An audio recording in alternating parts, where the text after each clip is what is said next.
Essa é a palmeira leque. É uma palmeira que realmente ela parece com um leque.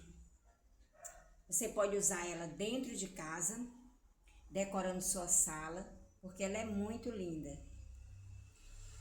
Ela gosta de sombra, não gosta de ficar em local onde tem muito sol. E rega constante. Ela gosta de ficar úmida, mas não encharcada.